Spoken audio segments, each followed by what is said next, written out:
कृष्ण कृष्ण कृष्ण हरे हरे हरे राम राम राम हरे हरे। श्रील प्रभुपाद की।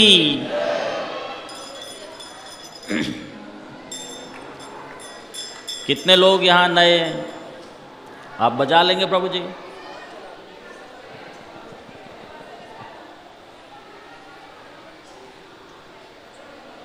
यहाँ आज कितने लोग पहली बार आए? कितने दर्शनार्थी भक्तजन पहली बार? और कितने भक्तजन यहाँ ऐसे हैं जो अपने आप को नया समझते हैं?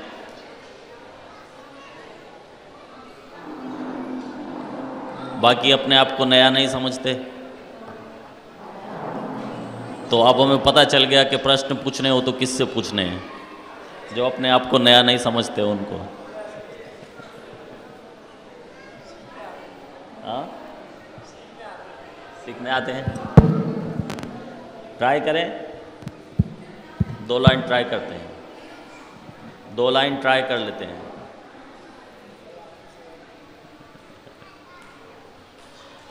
बोलो जय राधे जय कृष्णा जय वृंदावन श्री गोविंद गोपीनाथ मदन मोहन। बोलो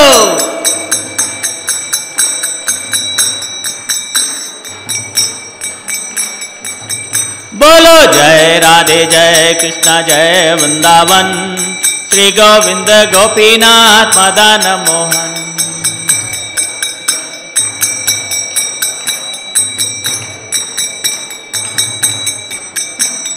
श्याम कुंड राधा कुंड गिरी गोवर्धन। श्याम कुंड राधा कुंड गिरी गोवर्धन। कालिंदी जमुना जय जय महावन। बोलो जय राधे जय कृष्णा जय वृंदावन श्री गोविंद गोपीनाथ मदन मोहन। बोलो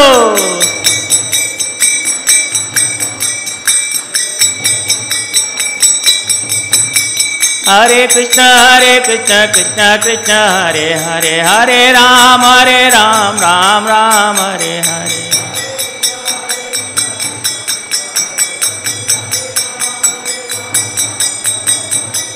हरे कृष्ण कृष्ण कृष्ण हरे हरे हरे राम राम राम हरे हरे।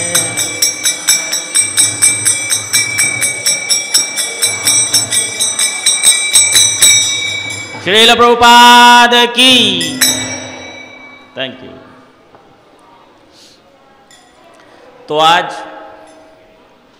प्रवचन में आप लोग क्या सुनना चाहते हैं?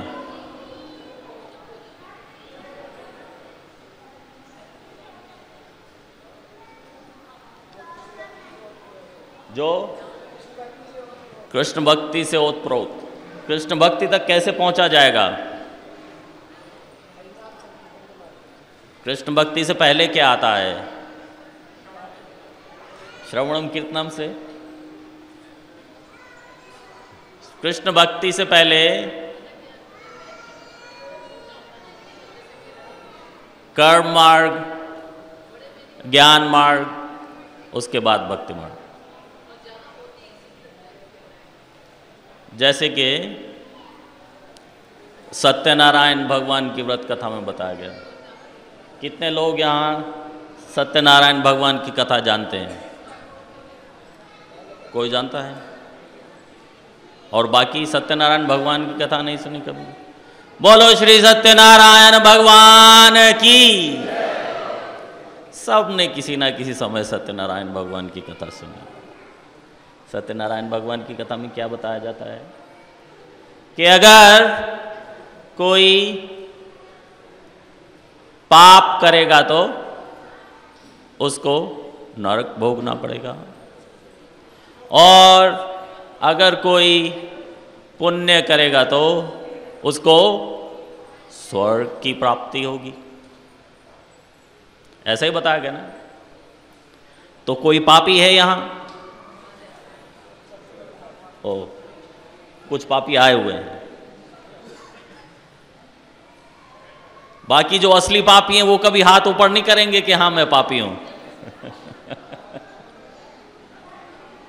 असली पापी को पूछो हाँ तो पापी है, वो कभी उसका हाथ ऊपर नहीं जाएगा।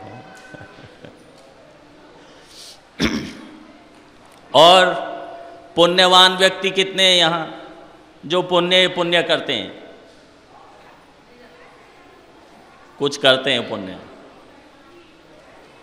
और बाकी के कोई पुण्य नहीं करते। पुण्य करना इतना मुश्किल नहीं होता। किसी अंधे को सड़क पार करा दी, किसी भिखारी को एक चवन्नी दे दी, वो बात दूसरी है। आजकल अंधा भिखारी भी कहता है अरे चवन्नी में कुछ नहीं आएगा। लेकिन वो इतना मुश्किल नहीं है पुण्य करने के लिए हर जगह भारत भूमि में द्वार खोले हुए हैं। कितना भी पुण्य किया जा सकता है, और पाप करना भी कोई इतना मुश्किल नहीं है, बहुत आसान है। ज़्यादातर हम सब लोग या पाप या पुण्य करते हैं, तो उसके लिए या स्वर्ग या नरक के भागी बनते हैं। एक बार अमेरिका में एक पंडित जी किसी के घर, हमारे एक मित्र हैं, ये करीब 25 साल पुरानी बात है। हमारे एक मित्र थे, उन्होंने अपने घर में सत्यनारायण की कथा रखी और हिंदू मंदिर से एक पंडित जी को बुला के वो कथा संपन्न करवाई। बीच में उन्होंने हमें भी बुला लिया, सोचा ये भी धार्मिक प्रवृत्ति के व्यक्ति हैं, इनको भी सत्यनारायण की कथा में बुला लो। हम भी चले गए। हमने बड़े आनंद से सत्यनारायण की कथा सुनी। जब सारी कथा हो गई तो यूजुअली पंडित जी लोग ऐसी गलती नहीं करते हैं, लेकिन ये वाले पंडित जी ने एक गलती कर ली। क्या गलती करी? हमसे पूछ लिया किसी का कोई प्रश्न है? मैंने कहा हाँ प्रश्न है, मेरे पास प्रश्न है। कि क्या प्रश्न है बेटा? कि प्रश्न ये है पंडित जी कि जैसा कि आपने बताया कथा के माध्यम से कि पाप करने वालों को नरक भोगना पड़ेगा और पुण्य करने वालों को स्वर्ग भोगने को मिलेगा। कि हाँ बेटा यही बताया। मैंने कहा जी ठीक है, पाप के लिए नरक तो भोगना ही पड़ेगा, लेकिन अगर हम सारा जीवन पुण्य ही पुण्य करें तो हमें स्वर्ग की प्राप्ति होगी। कि हाँ बेटा होगी, लेकिन कितने समय के लिए स्वर्ग की प्राप्ति होगी? आप पंडित जी थोड़ा सोचने लगे, लेकिन ज्ञानी पंडित जी थे। बोले बेटा स्वर्ग की प्राप्ति तो उतने समय के लिए होगी जितने पुण्य किए। जिसने जितने पुण्य किए होते हैं उसको उतने लंबे समय के लिए स्वर्ग की प्राप्ति होती है। मैंने कहा जी ठीक है, ये तो बात समझ में आ गई। लेकिन जब वो किए हुए पुण्य क्षीण हो जाएंगे और स्वर्ग में रहने की अवधि पूरी हो जाएगी, तब हमारा क्या होगा? कि होना क्या है बेटा, फिर वापस इस धरती पे जन्म ले लेना और फिर वही पाप और पुण्य का खाता स्वर्ग में जाके खर्च कर आओ और पाप का खाता नरक में जाके भोग आओ। तो मैंने कहा पंडित जी ये तो ठीक है, लेकिन कुछ ऐसा तरीका नहीं है कि इस संसार में वापस आना ही नहीं पड़े, क्योंकि ये जो साइकिल है, गोल चक्कर, इसका कहीं अंत तो नजर नहीं आ रहा। क्योंकि पुण्य किए स्वर्ग, पाप किए नरक, सबका अंत यहीं। फिर दोबारा से धरती पे जन्म ले लो, फिर से वही पाप पुण्य, फिर से वही स्वर्ग नरक, और फिर से वहीं के वहीं। अब पंडित जी थोड़ा बड़े विचार में पड़ गए, लेकिन पंडित जी ज्ञानी थे। उन्होंने बताया, हाँ बेटा, एक मार्ग है जिससे कि ये जो धरती पे जन्म लेना, नरक स्वर्ग, ये सब चक्कर जो है, इससे बाहर निकला जा सकता है। मैंने कहा जी अगर मार्ग है तो बताइए। तो पंडित जी ने कहा वो मार्ग बेटा, उसको वैराग्य का मार्ग कहते हैं। मैंने कहा जी वैराग्य का मार्ग कैसे होगा, किसकी पूजा अर्चना करेंगे हम, कैसे वैराग्य हो सकता है? कि वो उसके लिए तो पूर्ण पुरुषोत्तम भगवान श्री कृष्ण की ही पूजा की जा सकती है। वैराग्य का केवल एक ही रास्ता है, इस संसार सागर से बाहर निकलने का केवल एक ही रास्ता है, भगवान कृष्ण या विष्णु के किसी भी स्वरूप की पूजा की जाए।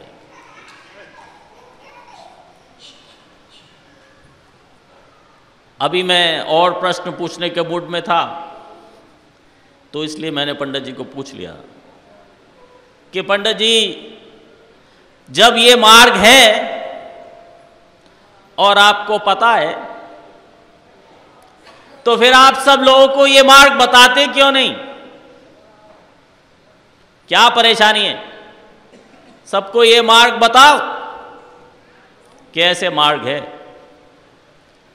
पंडित जी कहे बेटा हम तो बता देंगे, लेकिन परेशानी ये है कि लोग जानना नहीं चाहते उस मार्ग के बारे में।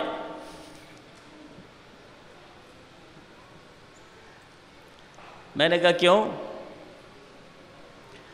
कि अगर जो हम वैराग्य की बात करेंगे ना, तो लोग हमारे मंदिर में आना बंद कर देंगे।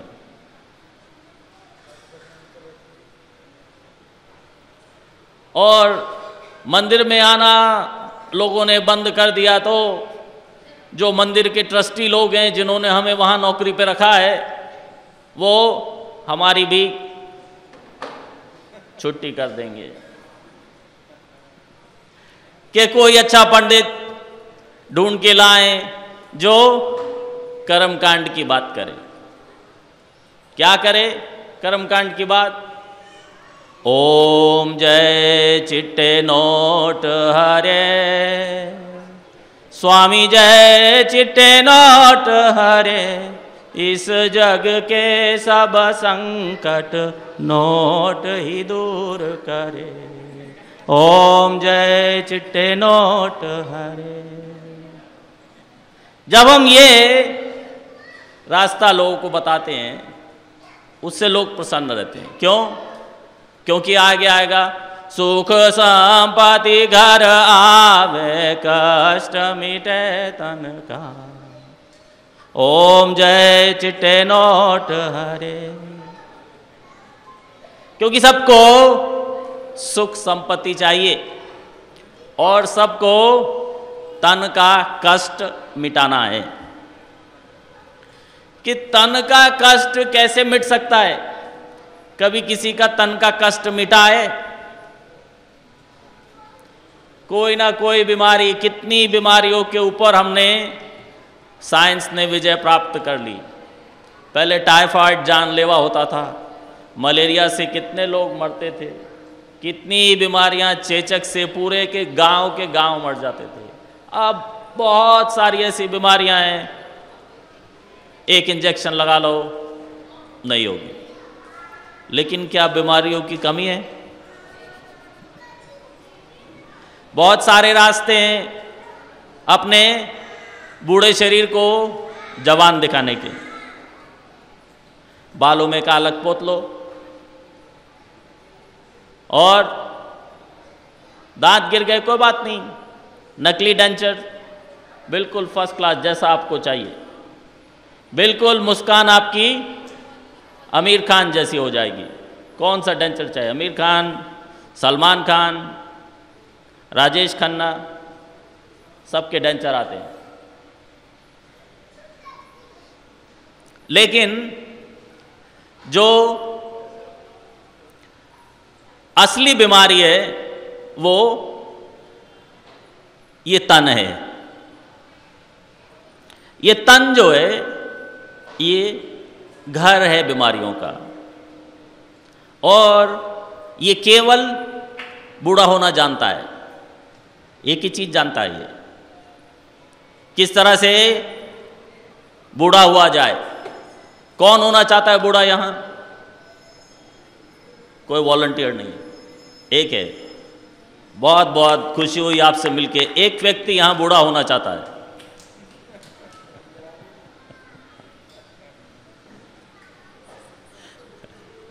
बाद में आप बता देना हमें। ओ मुक्ति, अच्छा आपने गलत सुन लिया, मैंने पूछा था बूढ़ा होना चाहते हैं। और कोई ऐसा है जो नहीं होगा बूढ़ा? नहीं, होना ही पड़ेगा। तो इस तन का कष्ट मिटाने का सबसे अच्छा उपाय क्या है? इस तन को ही मिटा दो,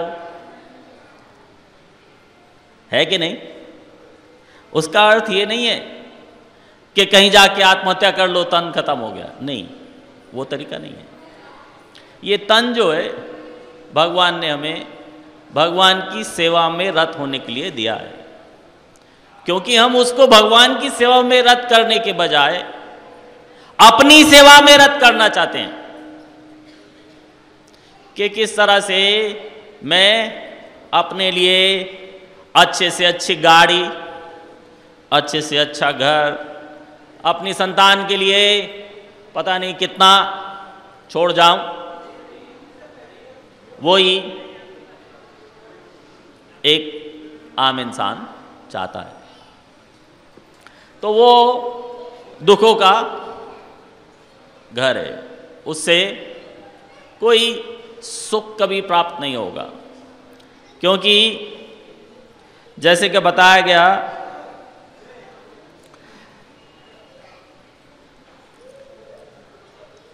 इस जग के सब संकट नोट ही दूर करे। हम समझते हैं कि नोटों से सब संकट दूर हो सकते हैं, नोटों से हम अपने लिए सुख खरीद सकते हैं। लेकिन क्या वह सत्य है? हम सुख खरीद सकते हैं? कहीं मिलता है सुख? कोई भी चीज खरीदने से सुख मिल सकता है? सुख की गारंटी कि ये चीज ले लो पक्का सुख मिलेगा ही मिलेगा, कोई चीज है ऐसी? अगर जो किसी को पता हो तो अभी बता दे, क्योंकि जीतामृत प्रभु और मैं दोनों जाके वो चीज खरीद लाएंगे। लेकिन हमें ऐसी कोई चीज मिली नहीं है अभी जिससे सुख की गारंटी हो जाए। सुख की गारंटी किस तरह से हो सकती है कि हम अपना ध्यान भगवान के नाम में, भगवान नाम के चिंतन में, भगवान की लीलाओं में, भगवान के गुण, भगवान के रूप, भगवान की लीलाएं, इन सब में लगाएं। हरे कृष्ण कृष्ण कृष्ण हरे हरे, हरे राम राम राम हरे हरे। तो सुख किससे मिलता है? सुख मिलता है संतुष्टि से। संतुष्टि सब समझते हैं, एक शांति होती है, एक आशा होती है, ऐसे बहुत सारी होती हैं, उनमें से एक है संतुष्टि। जब संतुष्टि मिल जाए तो वो सुख है। संतुष्टि कैसे मिलेगी? इस बात को एक्सेप्ट करने से, इस बात को स्वीकार करने से कि ये शरीर पंच महाभूतों का बना हुआ भौतिक शरीर है और इसके अंदर निवास करने वाली आत्मा यानी कि मैं भौतिक नहीं हूं। मैं क्या हूं? आध्यात्मिक, जिसका कभी नाश नहीं होता। जैसे भगवान बताते हैं भगवत गीता में 2 अध्याय में, नयनं छिन्दन्ति शस्त्राणि नयनं दहति पावक। हम सब लोग ये बात जानते हैं कि इस आत्मा को किसी भी शस्त्र से काटा नहीं जा सकता, इसको जलाया नहीं जा सकता और ये घिसती नहीं है, कुछ खराब नहीं होता इसका। तो ये आत्मा, इसके अंदर भगवान के 3 गुण विद्यमान हैं। क्या 3 गुण भगवान के हमारी आत्मा के अंदर विद्यमान है? सत, चित और आनंद। सत का मतलब ये आत्मा सनातन है। यहां पे सत का मतलब है सनातन। सत्य का भी एक मीनिंग सनातन होता है। सत्य का मीनिंग केवल ट्रुथ नहीं होता, सत्य का मीनिंग सनातन भी होता है। क्यों? क्योंकि जिस तरह से सत्य हमेशा खड़ा रहता है, उसी तरह से सनातन भी कोई अंत नहीं और कोई शुरुआत नहीं। उसी तरह से सनातन, उसी तरह से सत्य है जिसका कोई अंत नहीं और उसकी कोई शुरुआत नहीं। दूसरा, चित्त। चित्त का अर्थ है ज्ञान से परिपूर्ण। और तीसरा, आनंद। आनंद का अर्थ है जो बिल्कुल आनंद में डूबा हुआ, वो गुण है आत्मा का। किसी को फील हो रहा है ऐसा कि मेरी आत्मा बिल्कुल आनंद में है और पूरी तरह से ज्ञान में है? किसी को यहाँ फील हो रहा है ऐसा? ऐसा फील नहीं होता। क्यों नहीं होता? क्योंकि हजारों साल से उसके ऊपर धूल जम रही है और उस शीशे में अब हमें कुछ नजर नहीं आ रहा। जैसे हमारे घर में अगर जो हम एक शीशे की सफाई नहीं करें 1 हफ्ते तक, तो कितनी धूल जमेगी? इतनी सी। उसको साफ करना कितना आसान है? बहुत आसान है। लेकिन अगर 3 महीने से साफ नहीं किया तो थोड़ा मुश्किल है। और 300 साल से उस शीशे को किसी ने साफ नहीं किया तो अब वो शीशा, बहुत कुछ शीशा नहीं रह गया। और अगर 3000 साल से उस शीशे को किसी ने साफ नहीं किया तो, क्योंकि ये जो धूल है ये हमारी आत्मा के ऊपर बहुत सालों से पड़ी हुई है। उसकी वजह से हमें अपनी आत्मा के गुण दिखाई नहीं देते, फील नहीं होते, महसूस नहीं होते। हजारों साल की धूल पड़ी हुई है, कोई कल की धूल नहीं पड़ी हुई। अरे धूल ही तो पड़ी है, क्या थोड़ा सा कपड़ा मारो साफ हो जाएगी? ऐसा प्रश्न हमें कभी कभी लोग करते हैं कि प्रभु जी आप बताते हैं कि धूल जम गई है, वो तो धूल का क्या, एक बार अगर हरे कृष्ण महामंत्र का जब हमने माला पे कर लिया तो इतने में तो धूल साफ हो जाती है। लेकिन जब हजारों वर्षों से धूल पड़ी है वो कहां से साफ होगी? वो तो इतना शीशा नहीं है जितनी धूल है। धूल धूल धूल होते होते वो कई फुट ऊंची धूल हो चुकी है। अब उसको साफ करना कपड़े से नहीं होगी। उसको साफ करने के लिए फावड़ा मंगाना पड़ेगा और लेबर लगानी पड़ेगी। नहीं तो वो बड़ी वाली मशीन आती है, बैक हो, वो बड़ी वाली क्रेन वो लगानी पड़ेगी, तब वो धूल हटेगी। तो वो धूल की वजह से हमें आत्मा के ये गुण प्रतीत नहीं होते, लेकिन हमारी आत्मा में वो गुण हैं, क्योंकि भगवत गीता में ऐसा बताया गया है। चाहे हमें और कुछ नहीं भी प्रतीत हो तो भी सनातन तो है ही। तो इन 3 गुणों के कारण ये आत्मा जो है ये भगवान का अंश है, ये बात प्रूव होती है कि हाँ आत्मा भगवान का अंश है, क्योंकि सच्चित आनंद है। तो ये सच्चिदानंद आत्मा इस 5 महाभूतों के बने हुए भौतिक शरीर के अंदर निवास कर रही है। तो ये अच्छी स्थिति नहीं है कि जो कोई अपने सही स्थान पे हो अच्छा लगता है। आपके घर के आगे या पीछे या साइड में खूंटे से एक गाय बंधी हुई है, ठीक है, लेकिन अगर जो कोई शेर बंधा हुआ है तो वो इतना सूटेबल नहीं है कि घर के आगे खूंटे से एक शेर बंधा हुआ है। सूटेबल क्या है? गाय बंधी हुई, बहुत अच्छा। तो ये आत्मा को ये 5 महाभूतों से बना हुआ भौतिक शरीर स्वीकार्य नहीं है।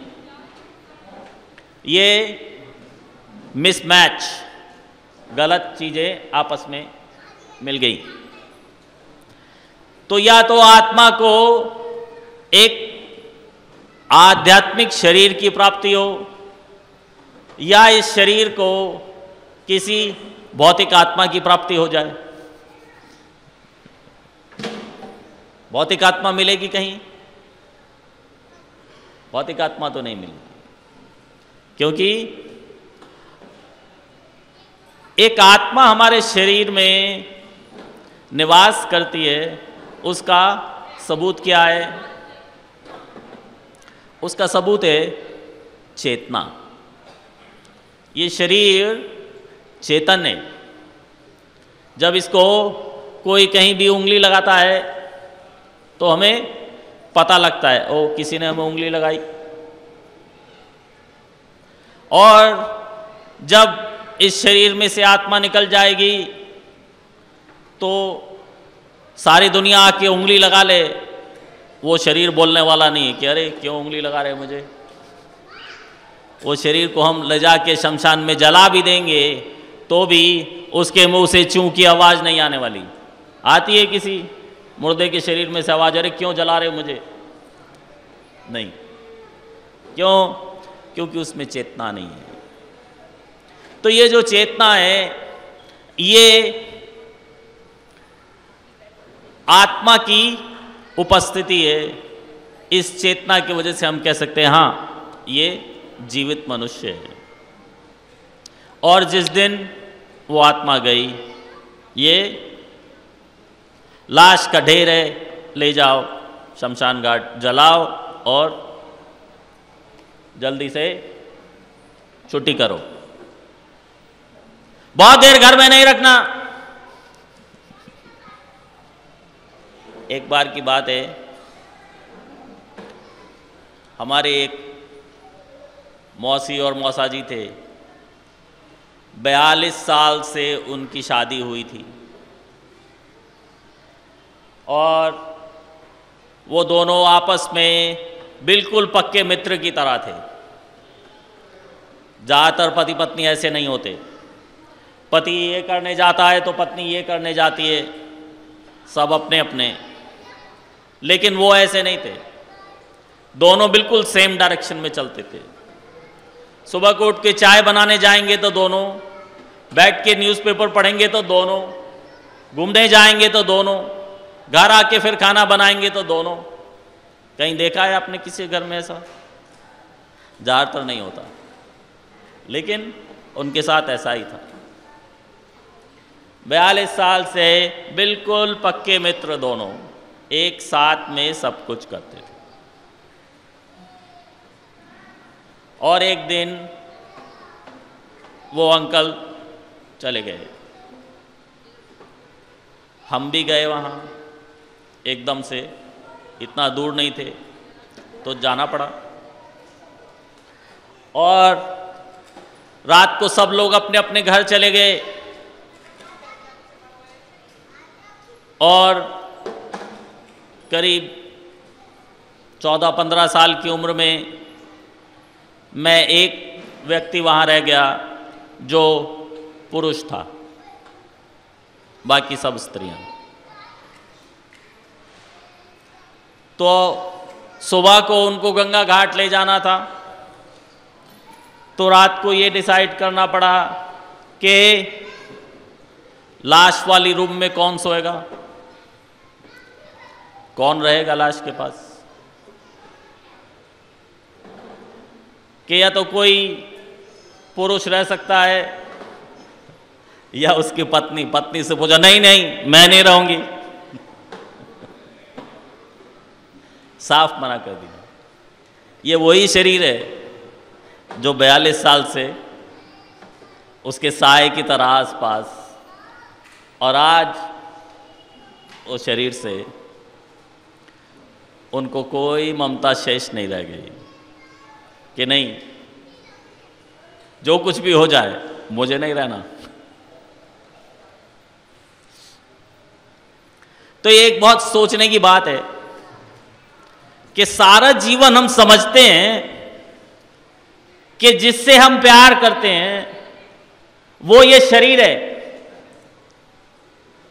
हमें ये समझ में नहीं आता सारा जीवन कि हम इस शरीर से नहीं, इसके अंदर निवास करने वाली आत्मा से प्यार करते हैं।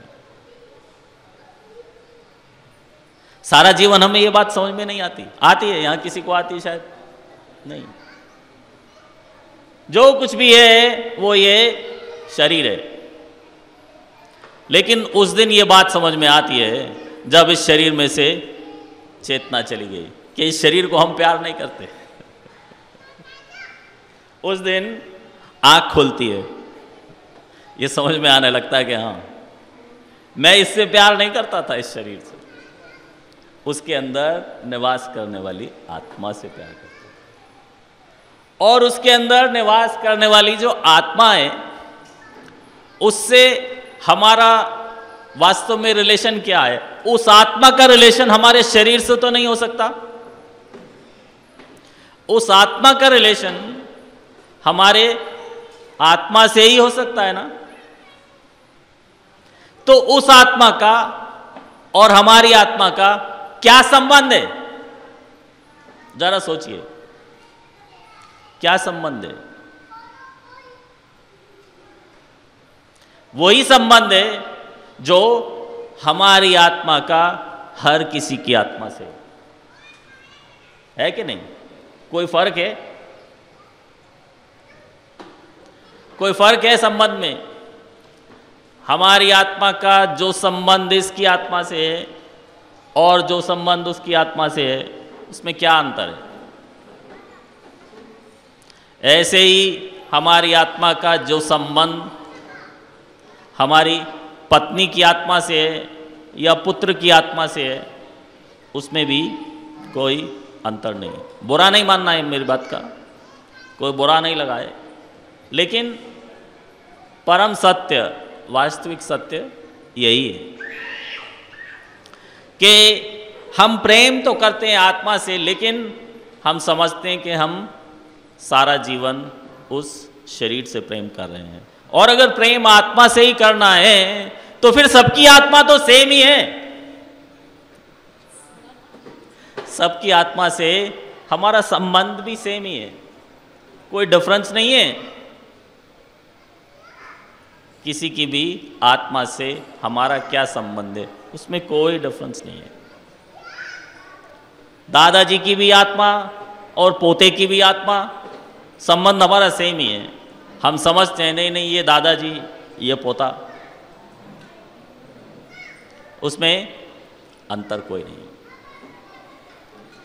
तो इसका भावार्थ क्या है कि हमें प्रेम तो करना चाहिए,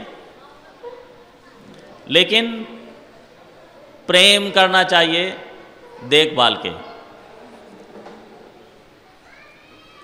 कैसे देखभाल के प्रेम करेंगे कि इस आत्मा का और मेरी आत्मा का क्या संबंध है, कल को ये पता नहीं आपस में कभी मिलेंगी भी कि नहीं, इसकी आत्मा और मेरी आत्मा का क्या संबंध है। जिस तरह से हम लोग अनजान लोग इस समय इस हॉल में बैठे हुए हैं, कल का क्या भरोसा अभी हम मिलने वाले कि नहीं। कभी ये आत्मा इस आत्मा से मिलेगी कि नहीं, क्या भरोसा, कोई भरोसा नहीं। आज के बाद हम कभी मिलेंगे कि नहीं मिलेंगे। लेकिन हम सब का जो संबंध भगवान से है, वो संबंध कभी तोड़ा नहीं जा सकता, उसको कभी झुटलाया नहीं जा सकता, किसी भी तरीके से वो संबंध टूट नहीं सकता, उसका कोई तरीका नहीं है। यहां किसी को पता है कोई ऐसा तरीका जिससे हमारा भगवान से संबंध, हमारी आत्मा का जो है वो टूट जाए? नहीं। तो हमें प्रेम उस संबंध से करना चाहिए जो कभी टूटने वाला नहीं है। क्योंकि हमारी पत्नी की आत्मा या पति की आत्मा ये शरीर छोड़ने के बाद कभी मिलेगी या नहीं मिलेगी, कुछ भरोसा नहीं है। लोग कहते नहीं नहीं नहीं। एक बार मैं ये प्रवचन दे रहा था तो एक स्त्री कहती नहीं नहीं नहीं प्रभु जी, हमारी हिंदू रीति से 7 जन्म का संबंध है हमारा, मेरा मेरे पति के साथ 7 जन्म का संबंध है। मैंने कहा चल 7 का ही है ना, 7 के बाद 8वें में क्या भरोसा। 7 के बाद 8 भी तो आने वाला है ना, 8 को क्यों भूलना है। और जो इस आत्मा की टोटल लाइफ है, क्या लाइफ है इस आत्मा की टोटल? हजारों करोड़ों अनगिनत वर्ष इस तरफ, पीछे की तरफ और उतने ही आगे की तरफ, बहुत लंबी लाइफ है। उसमें से अगर 7 जन्म क्या 700 जन्म भी किसी का संबंध है तो भी क्या हो जाने वाला है? 700 जन्म के बाद तो टूटेगा ना। केवल एक ही संबंध ऐसा है जो टूट नहीं सकता। तो हमें प्रेम उस संबंध से करना चाहिए। इसका अर्थ ये नहीं है कि जो हमारे शरीर से हमारे से संबंधित है उससे हम प्रेम नहीं करें, वो तो कर्तव्य है हमारा और उसी से जीवन यापन भी होता है। लेकिन ये समझ के कि हमारा किसी भी दूसरी आत्मा से जो संबंध है वो तो क्षणिक है, किसी भी क्षण वो संबंध खत्म हो जाएगा। जब हम बैंक में पैसा जमा कराने जाते हैं कि जितनी हमारी सेविंग्स है एक बैंक में डाल रहे हैं और हमें पता चले कि ये बैंक किसी भी समय गिर सकता है, ये पैसा मेरा मर जाने वाला है, तो हम क्या करते हैं? झट से जाके पैसा निकाल के एक बड़े वाले बैंक में डाल दो जहाँ कोई चांस नहीं है ये बैंक गिर जाने वाला है, वो बैंक वहाँ है। तो अपने प्रेम धन की जो इन्वेस्टमेंट है, जो पूंजी है, वो भगवान के चरणों में लगाओ, क्योंकि वही एक ऐसा बैंक है जो कभी बैंकरप्ट नहीं होगा, उस बैंक का कभी दिवाला नहीं निकलेगा, वो सुरक्षित निवेश है, सबसे सुरक्षित निवेश ये। भगवान हमेशा से थे, हैं और रहेंगे। हमारा संबंध जो भगवान से हमेशा से था, है और रहेगा। लेकिन और किसी आत्मा से कौन जाने, कोई गारंटी नहीं। कभी कोई आत्मा अपने ही घर में जन्म ले भी लेती है, लेकिन लाखों करोड़ों में कोई एक अपने ही घर में दादाजी ने पोते के रूप में जन्म ले लिया। अब दादाजी को गलत जगह सूसू करने के लिए खूब पिटाई हो रही है और हम समझ रहे हैं हमारा राइट है, लेकिन आत्मा वो वही है। पता चल जाए तो हमारी जो आत्मा है, ना तो उसका संबंध है, ना उसकी कोई उम्र है और उसका कोई लिंग भी नहीं है। आत्मा कोई पुरुष की या स्त्री की अलग नहीं होती, एक ही होती है।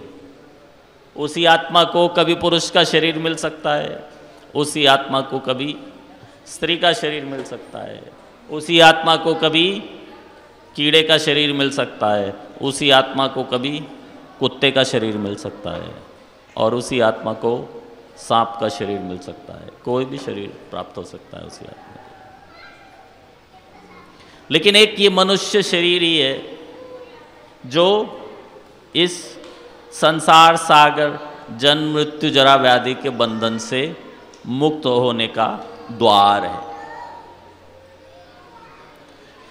अब हम इस द्वार पे खड़े हैं, जिस द्वार से हम बाहर जा सकते हैं।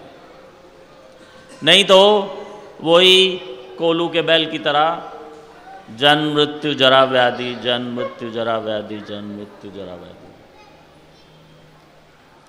उसमें परेशानी क्या है? परेशानी ये कि वो इस तरह से जैसे ट्रैफिक जैम। किसी को अच्छा लगता है यहाँ जाम लगा और उसमें आपकी गाड़ी बीच में फंस गई? कोई फोन करता किसी को दूसरे को, कहे ओ आज तो बहुत मजा आया, सारा दिन हमारी गाड़ी जाम में फंसी रही, बहुत आनंद होता है। कोई कहता है किसी को आज बहुत आनंद आया, सारा दिन हम जाम में फंसे रहे? नहीं। क्यों? क्यों नहीं होता? क्योंकि फंसे हो, ना आगे जा सकते, ना पीछे जा सकते, ना ऊपर ना नीचे, फंसे। तो इस शरीर में भी ये जन्म मृत्यु जरा व्याधि के बंधन में हम फंसे हैं। अगर जो हमें इस जाम में से निकलना है, तो जाम में से निकलने का तरीका ये शरीर को भगवान की सेवा में लगाना, ये शरीर को भगवान के नाम लेने में, हरे कृष्णा कृष्णा कृष्णा हरे हरे, हरे राम राम राम हरे हरे। भगवान के रूप को समझना, भगवान की लीलाओं को समझना और उनके बारे में सुनना, ये सब चीज़ हमें इस जाम में से निकाल सकती है। कितने लोग निकलना चाहते हैं जाम में से? जितने लोग जाम में से निकलना चाहते हैं उसमें से कितने लोग अभी हरे कृष्ण महामंत्र का जप नहीं कर रहे माला पे? जितने लोग जाम में से निकलना चाहते हैं उसमें से कितने ऐसे हैं जो हरे कृष्ण महामंत्र का जप माला पे नहीं कर रहे? वो पीछे वाले 4 बच्चे बस, एक और बाकी सब कर रहे हैं। और एक हाँ, कितने लोग माला पे हरे कृष्ण महामंत्र का जप कर रहे हैं। जीतामृत प्रभु कह रहे पूछो। अच्छा, अब हाथ नीचे। कितने लोगों ने हाथ ऊपर नहीं किया था? और जो हाथ ऊपर होते मुझे दिखता कहाँ है कि कौन से लोग नहीं कर रहे हाथ ऊपर। तो हमारा आपसे विनम्र निवेदन है कि किसी तरह से इस जाम में से बाहर निकलने की कोशिश कीजिए। हम अपने परम गुरु श्रील प्रभुपाद की आज्ञा के अनुसार ये ज्ञान, ये भक्ति का पथ, ये सब आपको दिखाने के लिए, बताने के लिए उन्होंने ये इतने बड़े बड़े मंदिरों की स्थापना की है, इस संस्था की स्थापना की है, और हम जैसे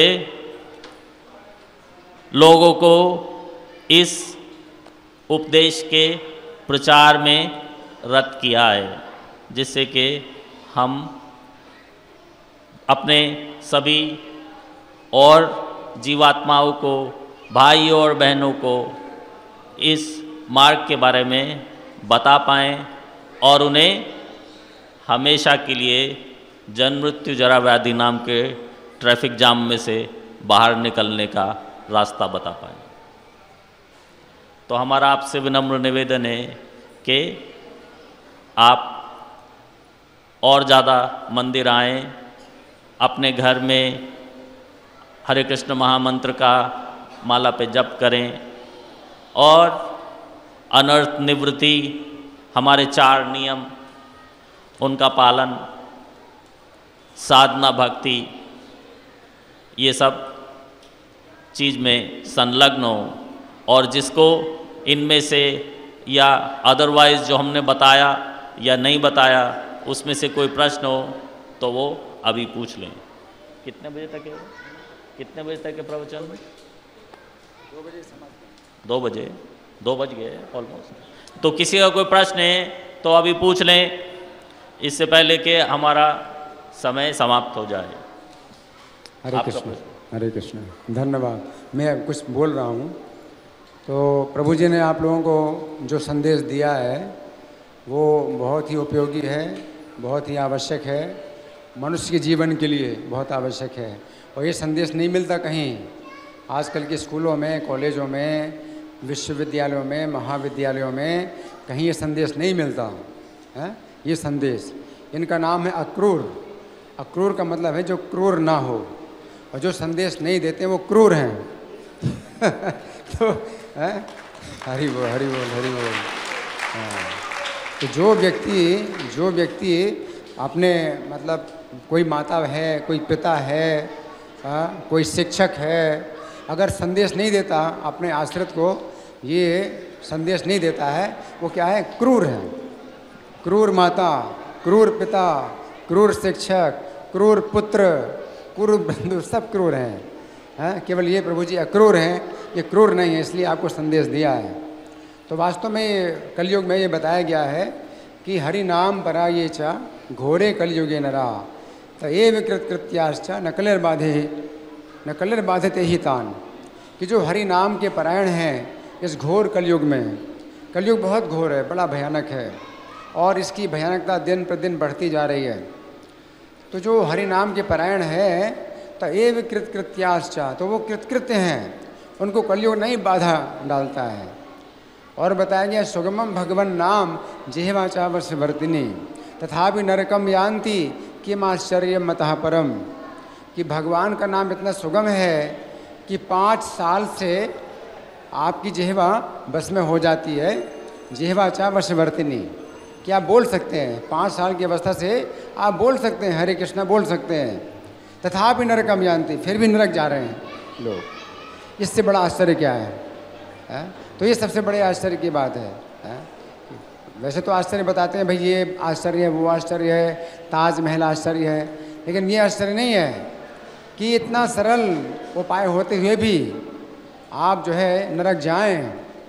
इतना सरल आपको जो है प्रभु जी ने बताया, हरे कृष्णा ही बोलना है केवल, नहीं तो भी लोग नरक जा रहे हैं। ये बड़े आश्चर्य की बात है। आप लोगों की ओर से कोई प्रश्न है? हाँ जी।